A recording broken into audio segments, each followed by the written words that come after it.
अपने प्रेमियों की सहायता और मार्गदर्शन पहले से भी ज़्यादा करने लगती है। परम पूज्य चाची माँ अभी भी कहीं गई नहीं है। वो सूक्ष्म रूप में यहाँ उपस्थित है और हम सभी लोगों को आशीर्वाद प्रदान कर रही हैं। जैसा कि गुरु महाराज ने कहा है कि इस अध्यात्म माए ऐसे व्यक्तियों से कहती थी, हाथ में भरोसा रखो, कर्मयोगी बनो। सब्र करते वक्त साथ में चिंता नहीं होनी चाहिए, तभी अच्छा है। यही राजीव रिजा की स्थिति है। अपनी कोशिश पूरी होनी चाहिए, परंतु यदि पूरा न हो पाए तो फिर गुरु की मर्जी पर ही छोड़ दो। जब हम अपने ही मन से कोई काम करते हैं और उलझ जाते हैं, उसके लिए आप बताती थी, विचारों में उलझन हो तो तुम उलझते ही जाते हो। जब तुम सोचते हो कि मेरे किए कुछ नहीं हो रहा है, मैं जो कुछ करने जा रहा था वह नहीं हो पा रहा है, तभी आभास होता है कि गुरु ही सब कर रहे हैं। एक निष्ठा के बारे में बताती थी, दिल ठिकाना मेरे हुजूर का, रहमत जो आती वह मेरे हुजूर की, दाना दाना मेरे हुजूर का। फकीरों के घर तो लकीरों के फन हैं, जहाँ ठहर गए वहीं ठहर गए। एक जगह लिखा है, राजा की चिड़िया, राजा का खेत, खाली चिड़िया भर भर पेट। काम करने वालों का उत्साह बताती थी, गुरु की फौज करेगी मौज। यदि कोई तुम्हें कड़वा बोले तो तुम चुप हो जाओ, बोलोगे तो बात बिगड़ जाएगी।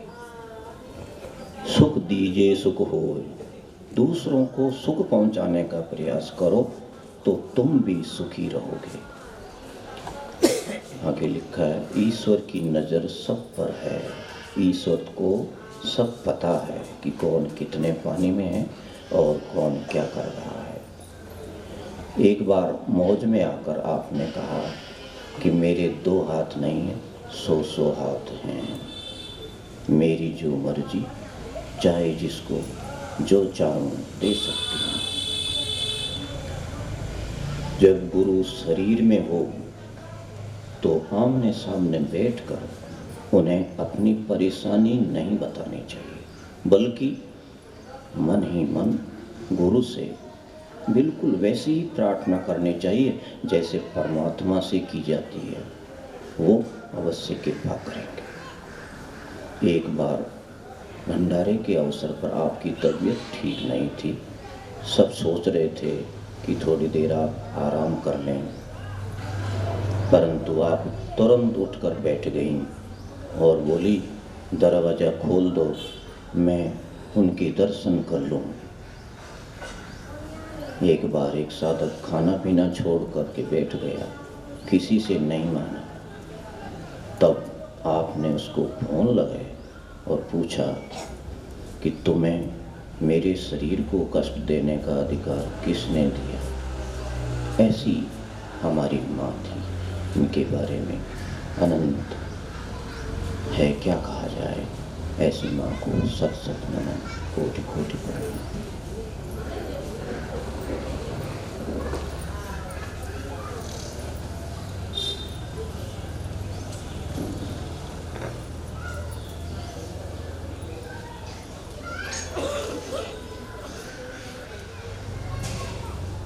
कल से हम और आप गुरु महाराज साहब के दरबार के महान विभूति, महान संत, गृहस्थ संत और वो भी माँ परम पूज्य मम्मी जी की याद में बैठे हुए हैं और बहुत कुछ उनकी बातों को, उनके व्यक्तित्व को श्रवण करने का अवसर भी पा रहे हैं। यहाँ बैठे हुए बहुत से लोगों ने उनको देखा भी है, उनके व्यवहार को भी देखा है और उनके मनोहारी दिव्य स्वरूप को भी देखा है। अच्छे परिस्थिति में भी देखा है, विपरीत परिस्थिति में हम हैं तो भी हमने उनको याद किया है और देखा है। गुरु महाराज साहब का ये भव्य दरबार और यहाँ की सरल साधना इसलिए सरल कि जब हो जाए गुरु संग, ये मानव मात्र के लिए सुलभ है और किसी के भी जीवन को क्षण भर में भी बदल सकता है। मनुष्य का, चाहे वो नर हो चाहे वो नारी हो, वो किसी भी देश का हो, उसके जीवन का सबसे बड़ा पुरुषार्थ है कि वह अपने जीवन में एक गृहस्थ संत को अनुभव करे, पा जाए। उसके निर्देश पर अपने जीवन को ढालने का सतत प्रयास करे। फेल होना व्यवहारिक धर्म है और प्रयास सतत होना ये उनकी दया है। सफलता मिलेगी, अवश्य मिलेगी। ये वही दरबार है जहाँ एक से एक महान विभूतियाँ सफल हुई और उसके बाद उनका जीवन चरित्र आज भी सत्संग समाज के लिए, मानव समाज के लिए आदर्श है, प्रेरणा का स्रोत है, अनुकरणीय है। गुरु महाराज साहब के इस भव्य दरबार में बताया क्या जाता है, कैसे जीवन बदल जाता है। बहुत लोगों के मुख से हम ये सुनते हैं कि यहाँ दीन भी मिलता है, दुनिया भी मिलती है। आज भी सुने, कल से आज तक सुन भी रहे हैं।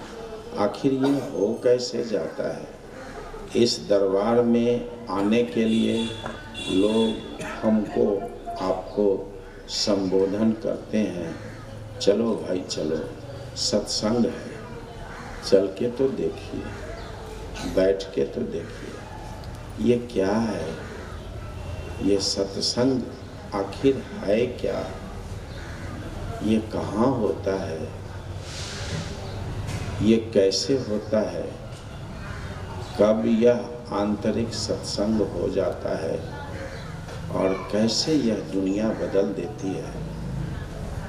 अगर उनसे हम प्रार्थना करें और इसको समझने का प्रयास करें, आंशिक रूप से भी अगर इसमें गहरा उतरे तो जीवन हमारा तो बदलेगा ही, हमारा परिवेश बदल जाएगा और उसका प्रभाव वहाँ पड़ेगा जहाँ जहाँ हम रहेंगे।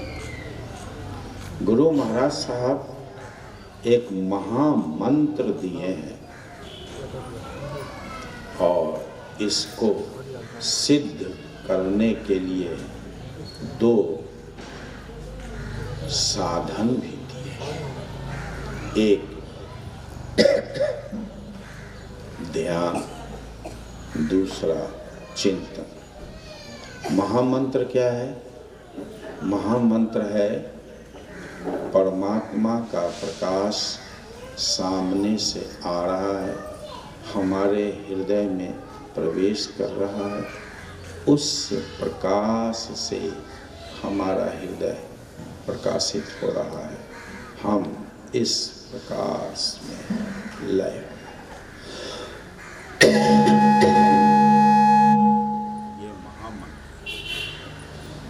इतिहास गवाह है, आप किसी भी देश के हों, आप इतिहास के पन्नों में उलटिए, जिस विभूति ने अपने जीवन में ऐसा कर लिया वो आज भी अमर है, अजर है। ये बात तो सत्य है, वह मानव समाज के कल्याण के लिए सुलभ भी है, सुलभ भी है। खास करके ये क्षेत्र जहाँ हम बैठे हैं, ये मिथिलांचल है, ये राजा जनक और माता सीता की कर्म भूमि है।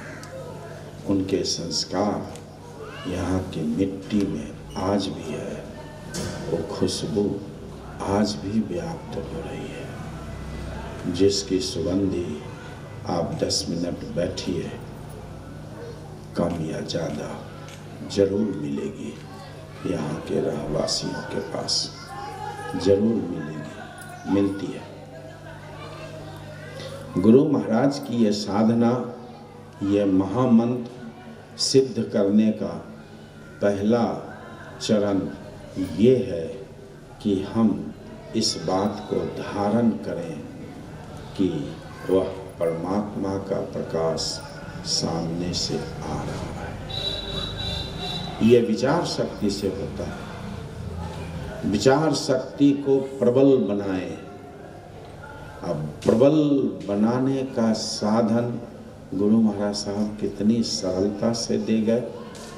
महसूस करो, मैं तुम्हारे पास हूँ, मैं तुम्हारे साथ हूँ। अभी आदरणीय चतुर्भुज साहब जी से सुन रहे थे ना, गुरु महाराज तुम्हारे साथ हैं। अब जब ये प्रकाश अंतर में आता है तो गुरु महाराज की साधना, जिसको हम लोग सत्संग कहते हैं, इसका कोई नाम नहीं है। क्या नाम देंगे इसको? ईश्वर का संग होना, ये तो गुण प्रधान है, इसका क्या नाम दिया जा सकता? ये गुण प्रधान है, जो हम कर रहे हैं वही इसका नाम है। ये परमात्मा अदृश्य है, अगम है, अगोचर है, अजेय है, लेकिन अनुभव गम्य जरूर है।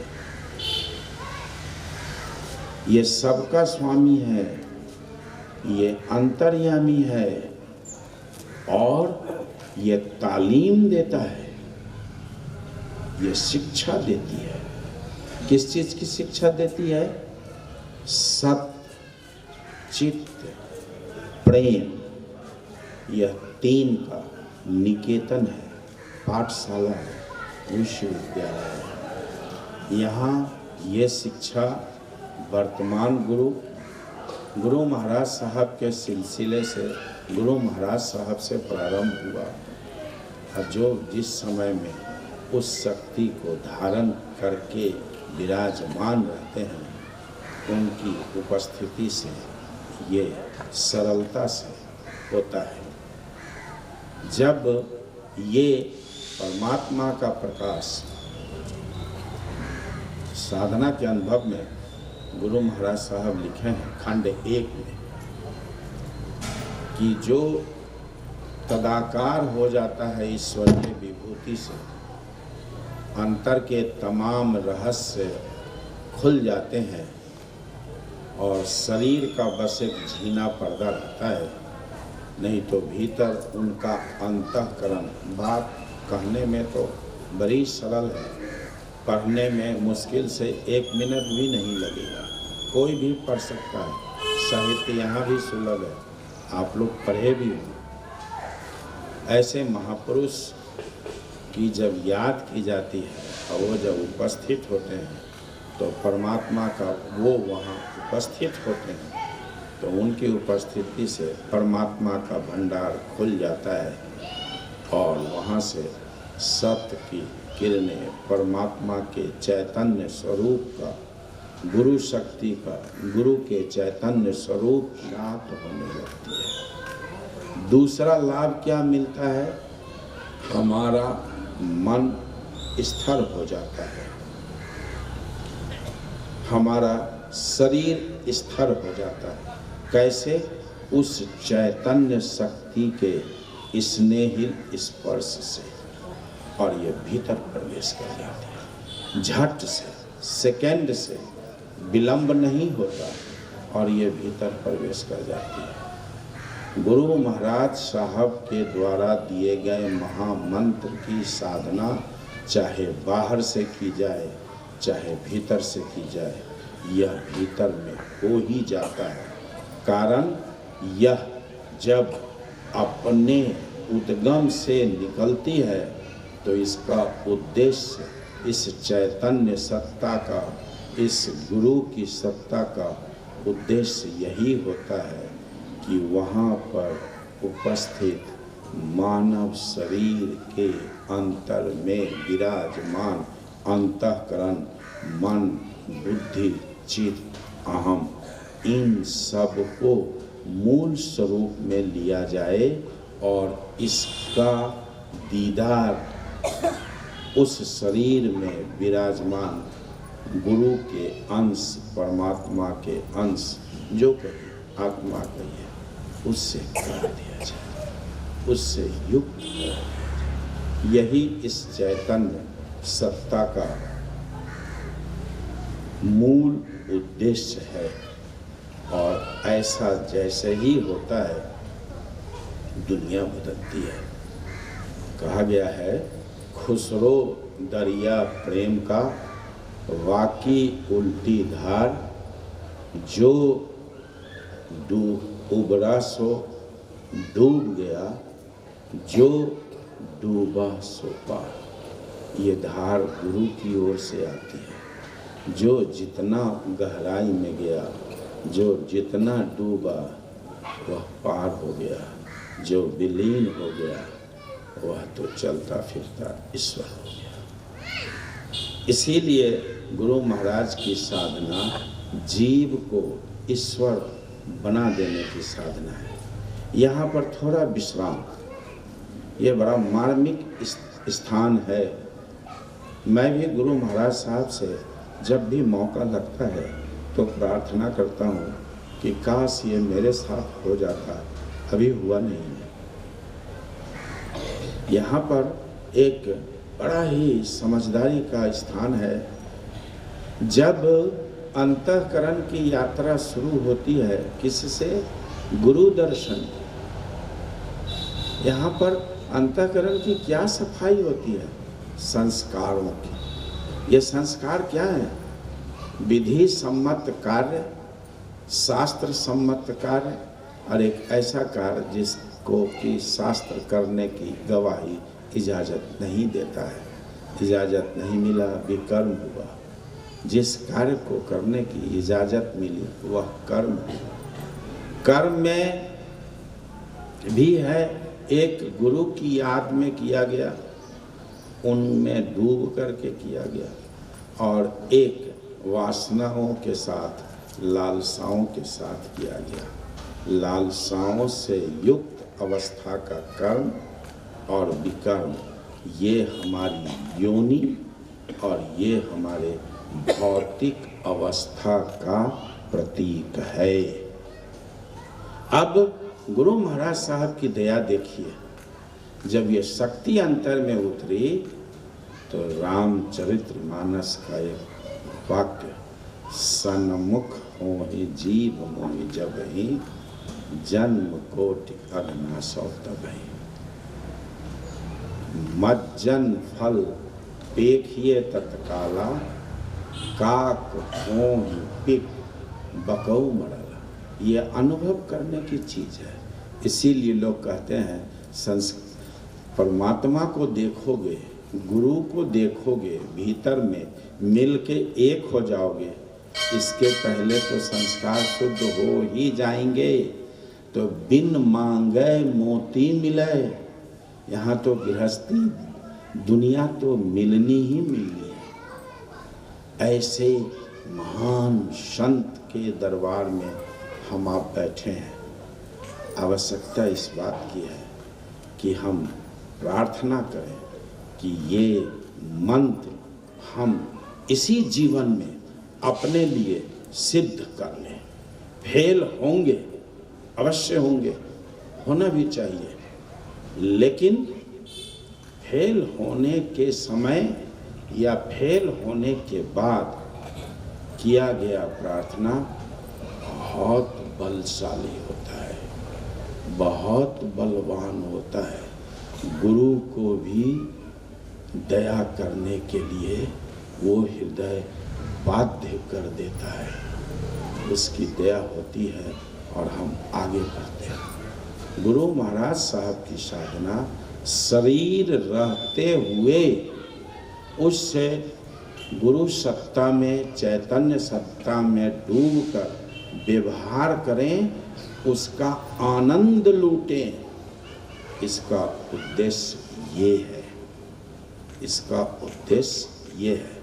हम नहीं कर पा रहे हैं, लेकिन ऐसा करते हुए, ऐसा उस अवस्था को प्राप्त करके अपने जीवन में उसको उतार करके जीवन का दैनिक व्यवहार करते हुए हमने इसी सत्संग में उन महान विभूतियों को देखा है। नवनीत हृदय परम संत बड़े भैया जी साहब हमने देखा है, आपने देखा है। परम संत मझले भैया जी साहब, प्रेम मूर्ति परम संत पापा जी छोटे भैया जी साहब, परम भागवत पंडित जी महाराज, हमने माताओं को भी ऐसा आचरण करते देखा है। यहाँ बहुत शायद कुछ ऐसे लोग होंगे, बहुत तो नहीं होंगे, जो जिया माँ के हाथ से रोटी खाए होंगे, और बहुत कम लोग बचे माताओं के हाथ से रोटी खाए। ये 3 माताएं, ये भूलने वाली बात नहीं है। माना हमारे संस्कार कमज़ोर हैं, हम वहाँ तक पहुँच नहीं रहे हैं, लेकिन गुरु महाराज साहब, उनका ये भव्य दरबार और उनकी ये साधना और सिद्ध करने के साधन हैं तो इसीलिए कि हम उसको अपने जीवन में उतार लें, सिद्ध कर लें। इसके लिए आवश्यकता क्या है? सुबह शाम का सतत अभ्यास। अभ्यास मतलब ध्यान और चिंतन। गुरु आ गए तो यही अभ्यास ध्यान में बदल जाएगा। काम करते करते इसी के विचार में रहे चिंतन। ये 2 साधन हमको गुरु से समीपता लाते हैं। अब मम्मी जी की, जिया माँ की कुछ प्रसंग सब लोग सुना रहे हैं, कुछ सच्ची घटनाएं, यद्यपि ये बताना नहीं चाहिए। ये दरबार चमत्कारों का नहीं है, ये दरबार अनुभव करो और खुश रहो, खाओ पियो मौज करो। कारण हमारी माँ महान है, हमारा पिता महान शहंशाहों का शहंशाह है। ये मधु विद्या की साधना है। इस साधना को करने वाले के शरीर से मधुर रस का गंध, सुगंध ही निकलता है। लोग उसको छूना चाहते हैं। ये कैसा है? लोग उसके शरीर के किसी भी अंग पर अपना सर टिकाना चाहते हैं। ये मधु विद्या की साधना। एक सच्ची घटना है, मथुरा में भंडारा चल रहा था। एक दंपत्ति और उनका एक बच्चा 3 साल का लगभग रहा होगा, सत्संगी नहीं थे। जिया माँ गुरु महाराज साहब का नाम भी नहीं सुने थे। उनका लगभग 3 साल का बालक आगरा के आसपास गुम गया। अब सोच सकते हैं माताएं यहाँ बैठी हैं, 3 साल का बालक क्या देगा अपना परिचय। दंपत्ति बालक एक, माँ का तो कोई भी समझ सकता है। दैवी संयोग, अब देखिए यहीं से दैवी संयोग शुरू होता है। उस विचित्र दैवी शक्ति क्या कार्य कर रही है जिया माँ के स्वरूप में, वो देखिए। कोई आके उसको कहता है कि क्या हुआ भाई, तो रोते रोते कहता है मेरा बच्चा मिल गया, नहीं मिल रहा है। तो कहता है देख अभी मथुरा में इस जगह भंडारा चल रहा है, तो वहाँ चला जा, तेरा बच्चा मिल जाएगा। अब उनको क्या हुआ, वो चले गए। वहाँ आए, क्या ताना बाना बना, वो रोनी सी सूरत, भूख प्यास, शरीर अपनी व्यथा कथा खुद कह रहा है। लोग उनको पकड़ के पंडित जी महाराज के पास ले गए। पंडित जी महाराज पूछे क्या हुआ? उन्होंने अपनी कथा व्यथा सुनाई। उन्होंने कहा जिया माँ के पास दोनों को ले जाया गया। जिया माँ ऐसे देखी और कहीं जाओ खाना खा, कुछ पूछी भी नहीं। अब ये दोनों तो अपना सर पीटते, कहाँ फंस गए यार, कहाँ आ गए। इससे अच्छा तो आगरा में कुछ ढूंढते, शायद बच्चा मेरा मिल जाता। बड़े बेमन से बाहर निकले। अब इसमें जितना भी समय गया, बाहर एक अजीब सा आवाज है, अरे ये बालक किसका है, ये बालक किसका है? आपका बालक कह रही है ना, आपका बालक गुमा है, देखिए ना कहीं आपका ही बालक हो। अब बेमन से दोनों गए थे कुछ आशीर्वाद मांगने, न बोली न कुछ, एक नज़र देख ली और कहती क्या है कि जाओ खाना खा लो। न कथा जानी, न व्यथा जानी, न कुछ श्रवण करे। जाके दोनों देखते हैं तो बालक उन्हीं का। और अब तो समय बदल गई। जब उस बालक के साथ भीतर प्रवेश करी तो बालक बोला, यही बाबा तो हमको आगरा में जहाँ मैं घूमा था तुम्हारे पास से हमको ले गए अपने घर, हमको नहलाए धुलाए हैं, वस्त्र बदले हैं, सवारे हैं और यहाँ तक लाए भी। गुरु क्या करता है?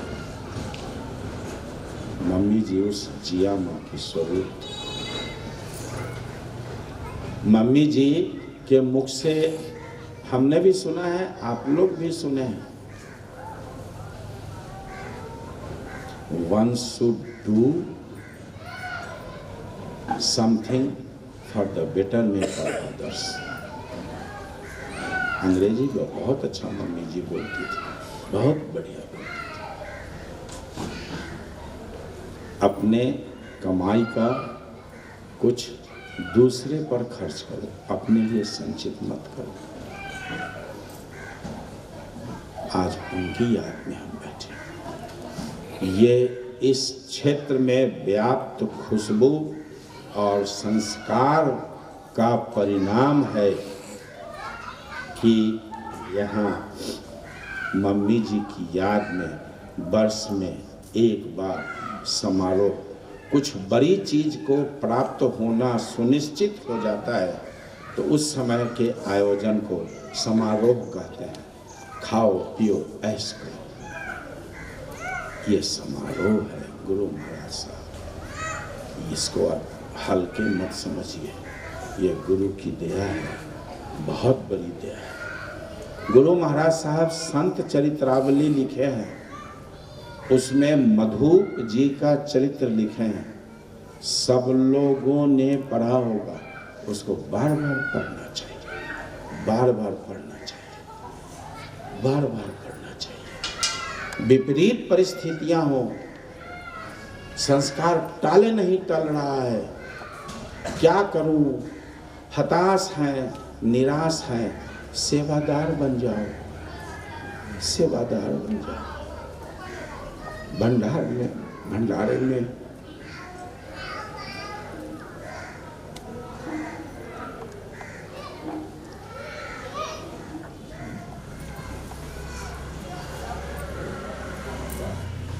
हमरा दयबाट हामीले जुन अति उपदेश सुन्यौं यसको केही भाग हामीले सम्हाल्न सक्यो भने पक्कै हाम्रो जीवन धन्य हुनेछ। सबभन्दा पहिले त यो भूमि को वर्णन हामी बिर्स्यौँ कि माँ जगत जननी जानकी माता यही भूमिबाट उत्पत्ति हुनुभएछ। भगवान बुद्ध यहीँबाट शान्ति सन्देश विश्वमा ल्याउनुभयो। नेपालको यस्तो भागमा हामी बसेका छौँ, हामी आफैलाई बिर्सेका छौँ। हामीलाई पूज्य दाइजुहरू आएर हामीलाई सम्झना गराउँदै हुनुहुन्छ कि तिमी जाग, तिमी सोएका छौ, तिमी कमजोर होइन, तिमी बलवान छौ। साधनको बारेमा हामी यस्ता गुरु दरबारमा छौँ, यस्ता दरबारमा छौँ। साधारण दरबार होइन, यहाँ रिसर्च सेंटर, अध्यात्म को रिसर्च सेंटर, उच्च शिक्षा,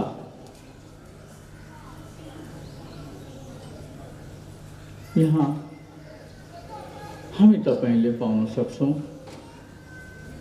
यस्ता दरबार, त्यसैले कर्म उपासना र ज्ञानको यो मिलाउने परम पूज्य गुरु महाराजले हामीलाई देखेर होला, हामीलाई सम्झेर होला, समयलाई बुझेर होला यो साधना हामीलाई दिनुभएको हो। पूज्य मम्मीको बारेमा त मैले के भन्नु,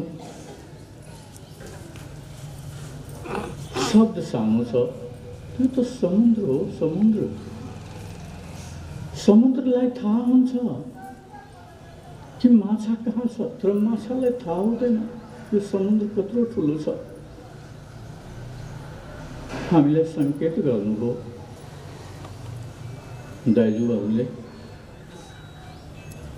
यो मातृरूपेण, यो लक्ष्मी स्वरूपा, यो माया स्वरूपा, सारा शक्ति का भंडार नै छन्। हामी ईश्वर देखेका छैन। पहिले शब्दमा उहाँले भन्नुभयो, हामी ईश्वर देखेका छैन, हाम्रो ईश्वर आमा हो। आमा आमालाई हामी समात्यो भने पक्कै हामीलाई ईश्वरसम्म पुर्याउनुहुन्छ दावा गर्नुभएछ। त्यसैले यो साधन कुनै जटिल साधन होइन, कुनै चक्र भेदन गर्नु पर्दैन, कठिन कठिन क्रिया उहाँले राख्नु भएको छैन। यो त गृहस्थको लागि हो। तपाईँ आफ्नो नानी बाबुहरूसँग आफ्नै घरमा सहज रूपमा बिहान बेलुका घर गृहस्थी, नौकरी, व्यापार गरेर आधा घन्टा बिहान, आधा घन्टा बेलुका बसेर यो गर्ने साधन हो। यसको लागि केही गर्नु पर्दैन, उहाँले बताएको क्रिया तपाईले गर्ने हो। तपाईँ जेसुकै गर्नु, जेसुकै खानु, जेसुकै कुनै चिज जे लाउनु, कुनै चिज वर्जित पनि छैन। हामी सुनिसक्यौँ यो कुरा। यस्ता साधन भगवान कृष्ण त थ्योरी लेखिदिनु भयो, यो प्र्याक्टिकल हो।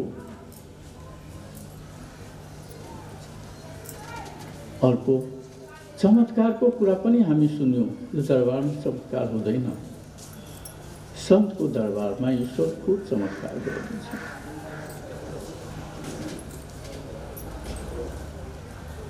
सन्तले गर्नु एउटा तुलसीदासको कथा हामी सुनेका छौँ कि तुलसीदासजीलाई कुनै अकबरले लगेर उहाँलाई कुनै चमत्कारको क्रममा नाम ख्याति सुनेर उहाँलाई सुनामा राखिदियो। तुलसीदासजीले यो हनुमान चालिसा लेख्नुभयो। 40 दिनमा स्वतः सिद्ध भएपछि यति न बाँदर हनुमानजीहरू आउनुभयो कि त्यो राजालाई बाहिरै निस्किन दिएन, उसको प्रजाहरूलाई त्राहिमाम गरिदियो। अनि उसले आफ्नो पाद्रीसँग सोध्यो, यो के भएको, यो किन यस्तो भइरहेको छ? अनि उहाँको पाद्रीले भन्यो, मुसलमानमा पनि पाद्री हुन्छ, जानकार हुन्छ। उहाँले भन्नुभयो, होइन, तपाईँ हनुमान भक्तलाई, कसैलाई भगवानको भक्तलाई तपाईँले दुःख दिनुभएछ कि क्या हो? त हो, मैले एउटा सन्तलाई थुन दिएको छु, थुनामा राखेको छु। अनि उहाँले भन्नुभयो, तुरन्त खोलिदिनुहोस्। अनि उहाँलाई छोडाइदिनु। तुलसीदासजीले त्यही समयमा भन्नुभयो, यो बादशाहलाई भन्नु यहाँ छोडेर दिल्ली जान्छ, यहाँ छोडेर अन्यत्र जान्छ। त्यसपछि दिल्ली आएको। त्यो चमत्कार सन्तले गर्नुहुन्न। परम पूज्य आमा के भन्नु, परम पूज्य गुरु महाराज यो पञ्चतत्व शरीर छोडे तापनि उहाँले 20 वर्ष निरन्तर यो गाडीलाई सञ्चालन गर्नुभएको। उहाँको बारेमा कसले भन्नु? मैले भने नि, समुद्र हामी बताउन सक्दैन।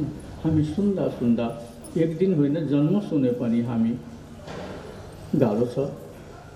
हामी हेर्यौँ दरबारमा चमत्कार कस्तो। अब टुण्डलाको मान्छे कहाँ गएर तपाईँको अब त्यही हामीलाई 1.5-2 घन्टा 3 घन्टा लाग्छ। अब त्यो क्षणमै त्यहाँ पुग्यो त्यो मान्छे। उसकै बच्चा जस्तो हराएको बच्चालाई लुगा राम्रो काइयो गरेको कपालमा, हेर्नुहोस् त। त्यो हामी भगवान कृष्णको सुनेको थियौँ नि कि ब्रह्मालाई शङ्का लागेर उसको गाई, त्यो बाबुहरूलाई, उसको चरवाहाहरूलाई सबलाई चुराइहाल्यो, लग्यो। त्यो अवस्थामा भगवान कृष्णले जस्ताको त्यस्तै गाई र चरवाहा आफ्नो आफ्नो घर गयो। लज्जित भयो ब्रह्मा। त्यही हाम्रा कृष्ण स्वरूप हुन्। मम्मीको बारेमा कसले भन्न सक्छ? हामी एक शब्द पनि बोल्न सक्दैनौँ। उहाँ दर्वित भएपछि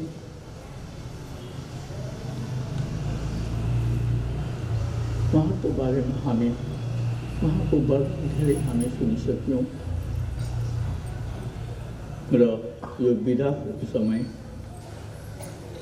हामीले सारा शक्तिलाई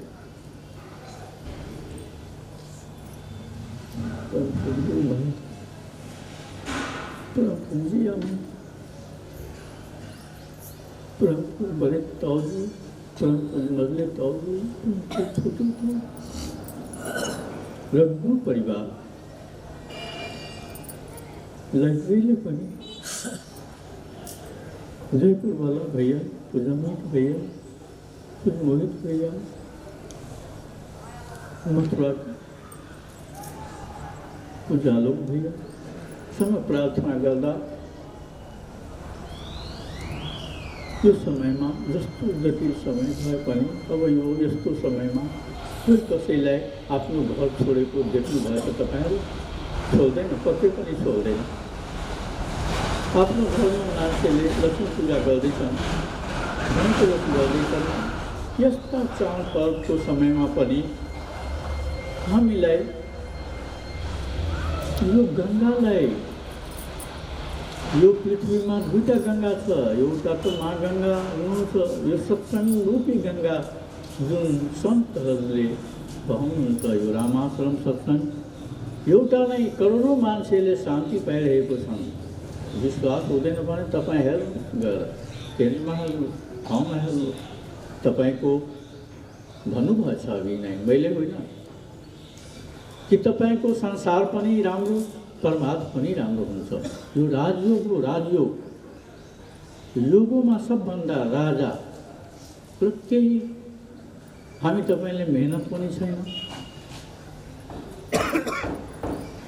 पूज्य देवताजी महाराजले भन्नुहुन्थ्यो कि कुनै आमाले तीर्थयात्रा गर्दा, गङ्गा स्नान गर्दा आफ्नो नानीलाई घरमा त छोड्दैन नि, लिएर जानुहुन्छ।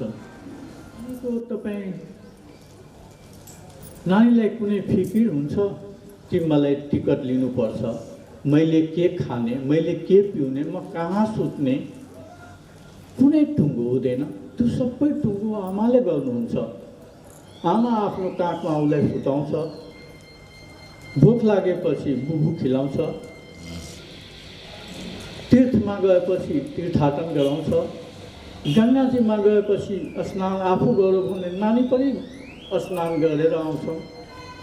न उसलाई टिकट फ्री छ ट्रेनमा नानीको लागि। यस्तै यो साधना मातृ रूपेण साधना भगवानले दिनुभएछ। गुरु भगवानले संसारमा अद्वितीय हो। महान क्रान्ति अध्यात्ममा जस्तै विज्ञानमा क्रान्ति गरेको छ, अध्यात्ममा यो महान क्रान्ति हामीले यो युगमा, यस्तो अधम युगमा मान्छे अधोगति भइरहेको छ, यस्तो युगमा हामीले यो साधन हाम्रो घरमा आएको छ, हाम्रो आँगनमा आएको छ, हामीलाई ललकारिरहेछ, तिमी जाग गर, केही मेहनत छैन, हामी गरौँ। र हाम्रा पूज्य दाजुहरू, हाम्रा गुरुजनहरू यहाँ यस्तो कठिन समयलाई, परिस्थितिहरूलाई झेलेर पाल्नुभएछ। उहाँको लागि के भन्ने, हामी आभारी छौँ। जति जे गरे पनि हामी उहाँको ऋण तिर्न सक्दैनौँ। साथै हाम्रा यहाँ साथीहरू यो धर्मशाला उपलब्ध गराउने मरवाई सेवा सदनका अध्यक्षज्यू,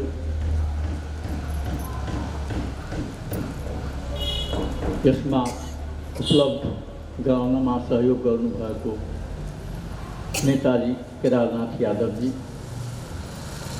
र 2-3 जिल्लाका हाम्रा सत्सङ्गी भाइहरू राजविराट, सिराहा, उदयपुर, जनकपुर सबै साथीहरूले यसमा योगदान गर्नुभएछ, तनले, मनले, धनले।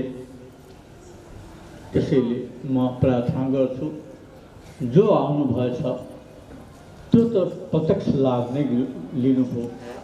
नआएको साथीहरू जो घरमा छन्, आउन सकेन, विभिन्न कठिनाइबाट आउन सकेको छैन, उहाँको लागि पनि गुरु भगवानसँग प्रार्थना गर्छु, हे परमात्मा हामी जतिकै उहाँलाई पनि लाभ होस्, उहाँलाई पनि तपाईँले कृपा गरिदिनुहोस्, मेरो प्रार्थना हो। अब साप्ताहिक सत्संग का केंद्र अन्तिम चरणमा हामी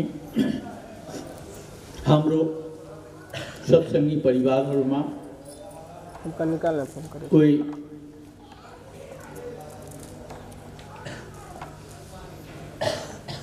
सदस्य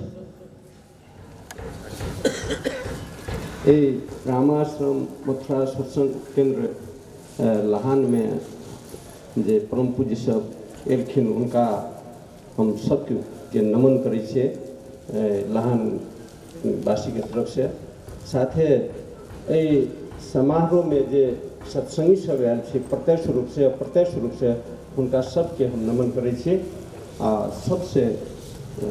सबके चरण में हम सशक्त नमन करै छियै। एठाम हमरा सबके जे प्रत्यक्ष रूप से अप्रत्यक्ष रूप से जे कोई भी सहयोग केलखिन, हुनका सबके हम प्रणाम करै छियै, सबके सशक्त नमन करै छियै। गुरु महाराज से प्रार्थना करै छियै हुनका सब पर दया करे। लाहान के जे साप्ताहिक सत्संग कार्यक्रम है 4टा शनि के 4 ठाम है छै। फर्स्ट शनिवार जे है से बलराम यादव जी के एठाम है छै लाहाने में। सेकेंड शनिवार जो है से मनोज यादव जी के घर में है लाहाने में।